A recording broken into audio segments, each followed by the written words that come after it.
Namaskar. What is the biggest threat to our relationships? Whether it's our children or our partners, our coworkers, our friends, what is it that undermines, breaks apart, creates tension and stress in our relationships? Of course, what comes to mind are all the different types of things that cause conflicts. And while the stress on relationships manifests through conflict, what actually threatens the relationship isn't the conflict itself, because conflict is going to appear. It's just part of life. What makes the difference is whether or not we have the skills to navigate conflict. We're going to hurt each other, but do we have the way to heal hurts in relationship? There's been a lot of development of awareness about nonviolent communication. I think it's a wonderful practice and contribution to humanity, this idea of nonviolent communication. And it really is resonating with one of the important yogic principles for a spiritual life, which is called Satya, benevolent communication. And I want to see if I can add some insights and some nuances into the concept of nonviolent communication based on this yogic principle of Satya. So, Satya starts with perspective. And I've read a lot of books on communication, and if you only try to apply a technique without actually addressing what's going on inside of you, your perspective on that relationship, then it can even come off as kind of artificial, as kind of like you're just trying to manipulate or do something to someone using a recipe, and it doesn't work. The first thing is to really, when there's a conflict, why would this wonderful, intelligent person be acting like this? Now, when we first try to see things from another perspective, in yoga, we have our inner practice of going within and basically identifying our mind with our core essence of goodness, of love, of unity. This consciousness is our fundamental base. And when we meditate, we are tuning ourselves into that. There's also the external practice of yoga, which is a contemplative practice of how we live our lives. And this is to develop an outlook on everything that we're interacting with as part of our practice, because everything is a reflection of that same consciousness that's within me. And so when we have that perspective, it already can profoundly shift how we relate to others if we're truly in that space. There's been some powerful moments in my life where I was listening to a friend, and as she was talking, she started to uncover some really deep and kind of traumatic memories. And I remember feeling really quite overwhelmed, like I didn't really know what to say. So I centered myself on that outlook. I used my second lesson mantra, which is a practice that helps to center yourself on this perspective. And I just kept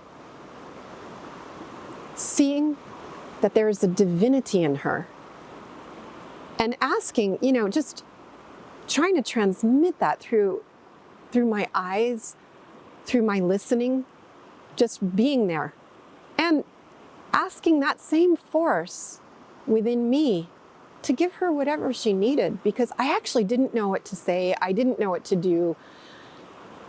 And only by shifting my perspective and how I was looking at her, she came to her own clarity, her own realization. I think it was part of that, giving that person that respect that, yeah, you have everything inside of you.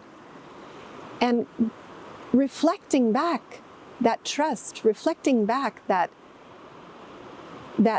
belief in that essence.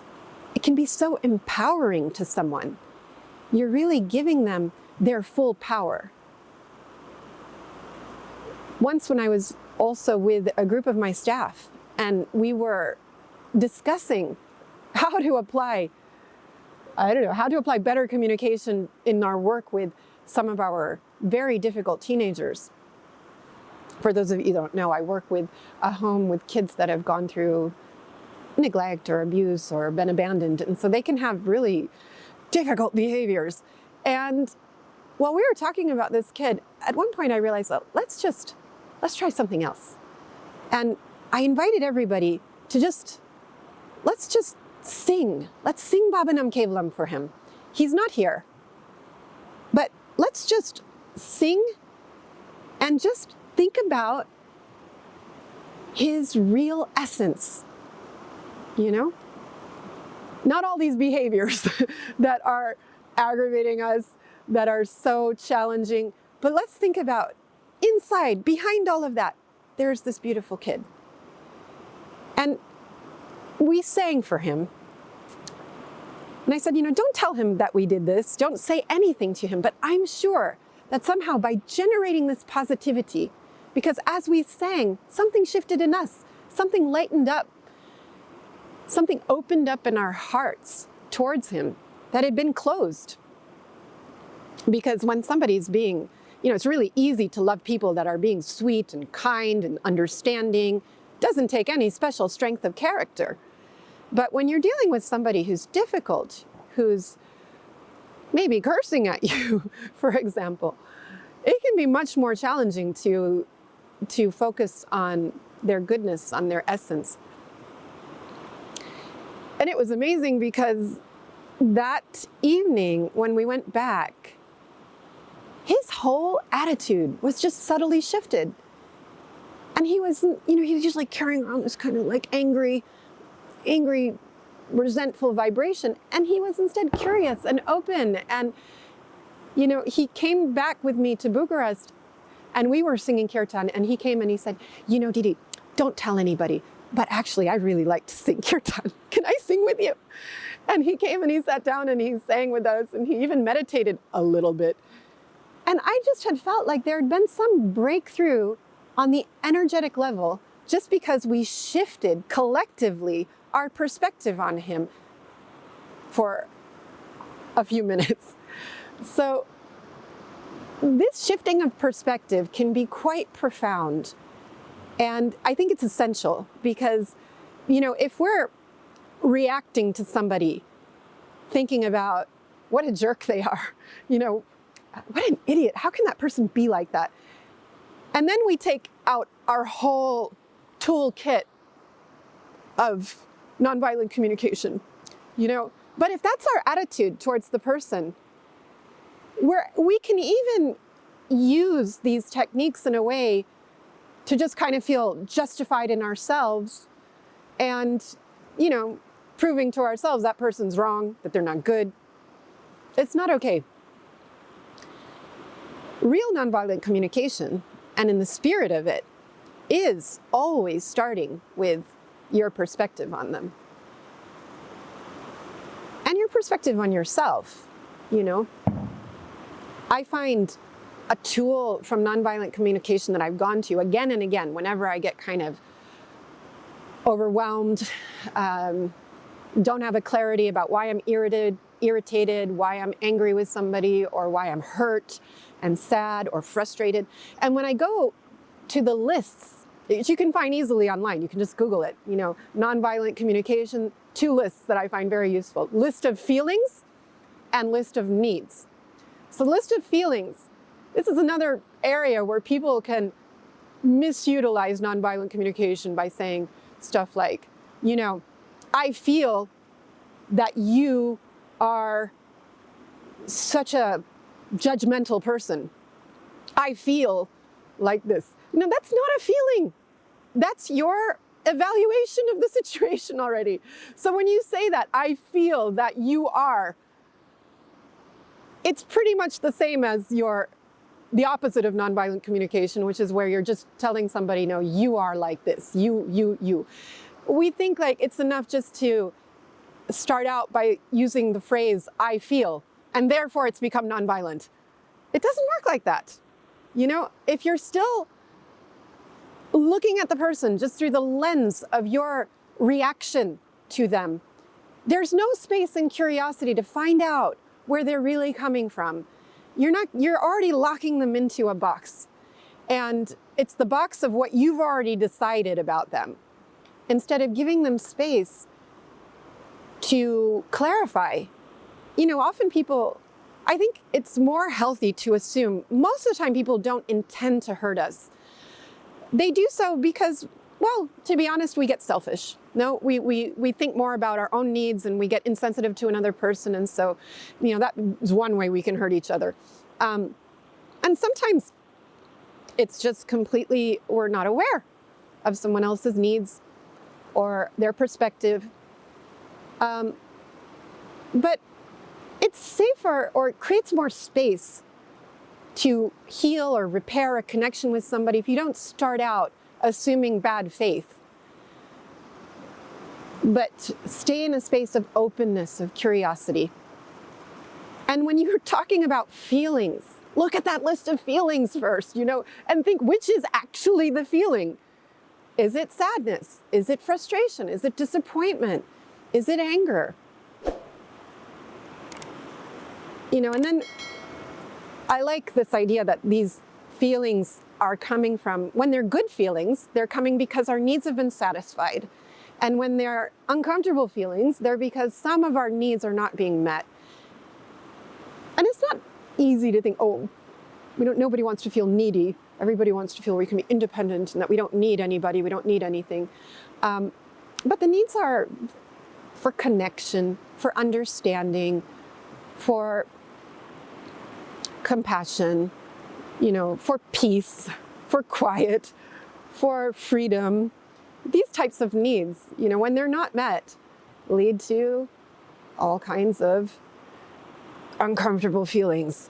So those things actually can help you to center yourself better on what your real needs and what your real feelings are in a situation and in a relationship. And as yogis, I think it's important to remember, that the real proof, you could say, of our spiritual development isn't how many hours you can sit in meditation. It isn't just, of course, this is a nice measurement of your spiritual progress when you're feeling bliss from inside. But ultimately, are you kind? Are you a nice person? Are you able to be compassionate? Do you have good relationships? And again, it's easy to have good relationships when people are being nice. But when you mess up, when you hurt people, when you're rude, when you're selfish, are you able to repair that? Can you have the humility and the modesty to go back to someone to say sorry? How do we repair hurts? I recently had an experience where I had a really good friend, very important person to me, but I kept this person waiting when I'd invited them to eat for hours. And it was a whole bunch of unexpected things and that had gotten in the way that led to this. But, in the end of the day, this person was upset and I could understand why. And so I really felt so bad when I realized how much it had affected affected him and affected our relationship. And so, the first thing you say is, oh, I'm sorry. But it's not enough, it's really not enough just to say, I'm sorry. You can feel it. There's still tension. Maybe the person still doesn't even want to open up or say anything or talk about it. I'm sorry is a good first step. It's where we need to start when we've hurt somebody. But it needs more than that. So I realized there's like 3 steps. I'm sorry is the first step. The second step is I get it. I understand what I did wrong. I understand, that I kept you waiting, that you didn't feel important, that you felt taken for granted. I'll never let it happen again. That's another part of the second step. I'm not going to let it happen again. I understand what the problem is. I understand the issue. It's not going to happen again. And then the final step I think is also really important, which is just to reconnect, to show the person that you do care, to try to do something to make up for it, to, show them that you really want the connection. The connection's important to you. You want to be okay again. And so, when we do those 3 steps, then we can get ourselves back, even we can strengthen the relationship more than before the conflict. But when those things don't happen, when somebody just says, yeah, I'm sorry. I mean, it also has happened to me that somebody just says, yeah, I'm sorry. Yeah, it wasn't good that I did that. But you can still feel insecure. Like, did they really get it? Did they understand? Is it going to happen again? And if there's no attempt to just kind of soothe and reassure and reconnect, then you can still stay. It can be hard to really feel safe enough to just let it go. Forgiveness has a lot to do with safety. On the other hand, forgiveness has a lot to do with not holding on to negativity and to things that make us feel bad and drag us down. So forgiveness also is really important in reestablishing and repairing relationships and having that toolbox to really not just avoid conflict, but to be able to solve it, strengthen relationships, and grow through friction. There's a concept in yoga as well that I think can be helpful in clarifying this called clash and cohesion.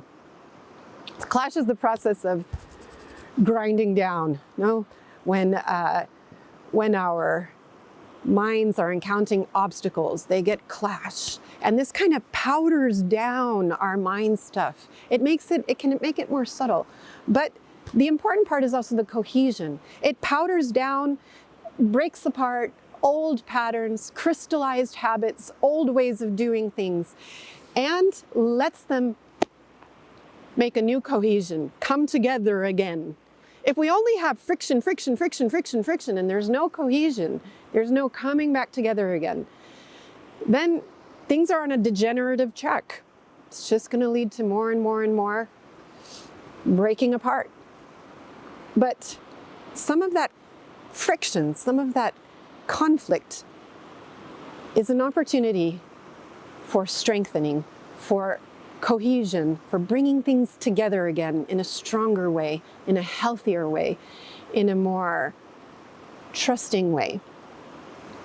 So I hope that these insights, this practice of Satya, this practice of looking at in the first most fundamental part of the nonviolent communication, or the practice of Satya, is to center yourself in the right outlook, in the right perspective, in a perspective that's based on respect.